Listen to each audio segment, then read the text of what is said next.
that in order to change the status quo that disproportionately disadvantages many communities, you had to take action, you had to be proactive, and that simply putting your head in the sand around issues of race and gender or immigrant rights would not actually create the type of positive progress that we would like to see.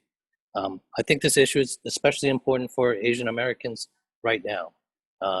In the COVID pandemic, we've seen the Asian American community be disproportionately harmed, not only in terms of health impacts, but also in terms of a rise of anti-Asian hate. At CAA, we've helped document more than 2,500 reports of hate incidents that have happened since the president started using rhetoric like the China virus or Kung flu. And yesterday, many of you know, Congresswoman Grace Meng introduced a resolution against this anti-Asian hate. I think it's worth noting that 164 Republicans voted against that resolution that was to condemn anti-Asian hate. And I would speculate that, in fact, all of those members are also against affirmative action. And the Republican Party is one of the most visible opponents to Prop 16 right now. I think in the Asian American community, there's been lots of focus on the issue of affirmative action, specifically in the realm of college admissions. So I want to talk about that. But before I do, I want to point out that Prop 16 is actually much, much larger. Prop 16, first of all, as the other speakers have noted, addresses public contracting. And research shows that Asian American businesses earn more in public contracting dollars in states and cities where affirmative action is legal than they do in California. Cities like Chicago and Atlanta, our research shows Asian American contractors do much better than they do in San Francisco, despite having many more Asian American contractors, government contractors in San Francisco.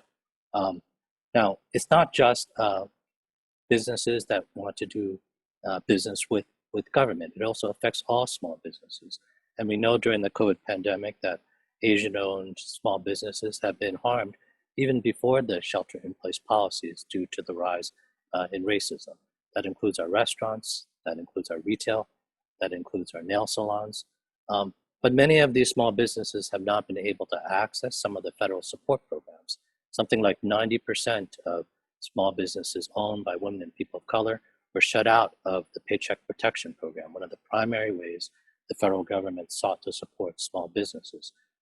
With something like Prop 16, you could have more narrowly tailored, targeted programs to make sure that these businesses actually are able to access the support that they're entitled to. It's one of the reasons why groups like the California Asian Pacific Chamber of Commerce has endorsed Proposition 16. Proposition 16 is also not just about public contracting, it's also about public employment. One of the largest parts of our public sector workforce is our K through 12 teacher workforce. And right now, over 67,000 Asian American students will go to school where there are 0 Asian American teachers. In the area of wages, Asian American women earn 75 cents on the dollar paid to white men. And many of us know that Asian Americans, despite doing well, perhaps educationally, face a whole host of glass ceilings or bamboo ceilings where they're not represented in leadership, they're not represented in management. And the role of public education, I think it's worth pointing out that we oftentimes see a conflation between two different issues. On the one hand, affirmative action, and on the other hand, higher education scarcity and discrimination against Asian Americans. We know that Asian Americans face discrimination in all sectors, including in higher education. But the solution to that discrimination is not to ban affirmative action. It's actually to have more effective race-conscious programs like affirmative action. For example, diversity of admissions officers, better cultural competency training, making sure we're addressing implicit bias, ensuring that there's rigorous oversight. Simply saying that, Asian Americans face discrimination in higher education, and so let's all just stick in our head in the sand against the discrimination that affects all communities of color is simply not the solution. And the reality is that most Asian Americans understand this. Earlier this week, there was a report out from AAPI data that showed 70% 70% of Asian Americans do support affirmative action. It's also worth pointing out that the Asian American community is very, very diverse. In California, the largest Asian American subgroup is the Filipino community. And so I think when you start to sort of dig in and when you have the chance to explain how Proposition 16 works, we actually see support in the Asian American community, including in the Chinese American community. But it's important to represent the facts accurately.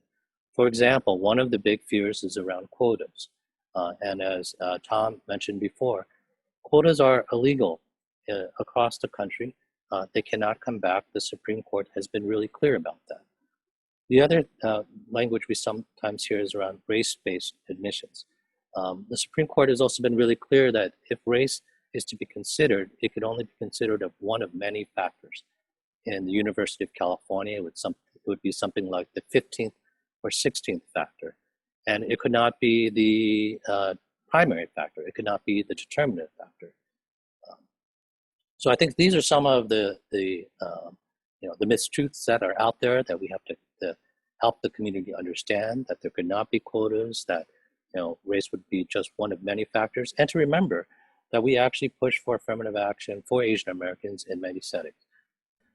We think it's absolutely critical that the immigrant community has all the real information and facts and are not fooled by the opposition and their leadership, mostly Trump supporters. And I'll give you just one example. Our campaign sued the Secretary of State to make sure that the Chinese language translation of Prop 16 was accurate. We prevailed in that lawsuit. So there are many, many things that we can do because we want to model the way inclusion and diversity ought to work. That being said, I think one of the things in the Chinese immigrant community in particular that we have to help explain is some of the history of affirmative action, some of the history of civil rights. All of us want to believe in this notion of that we can just walk into a free and equal society, but that's not been the history of this country. We have to fight for it, right? And we have to fight for it with policies that are race conscious and are gender conscious. So we know that people of all backgrounds believe in opportunity for everyone. I don't think opportunity is zero sum. As a man, I don't feel better knowing that women are paid less. I don't see that as being zero sum in any way. I don't see it as zero sum to have teachers from just one background. I think I benefit from from having schools where there are teachers from all backgrounds, and for kids to be exposed to teachers from all backgrounds. I also think in higher ed settings, it benefits all students to be able to go to school with students from all backgrounds. So I think that opportunity isn't zero sum, and I think this is part of what the opposition to affirmative action and civil rights and Prop 16 specifically try to put forward, that things have to be zero sum. In fact, when we work together on these things, we can do even more, including making sure that you see enrollment and campuses grow in number. Right? There's so many things, and so I think that what we are about is acknowledging that in our diversity, we can empathize with others, and that we can recognize that we each face different barriers, and we all benefit from removing barriers to opportunity that face any community.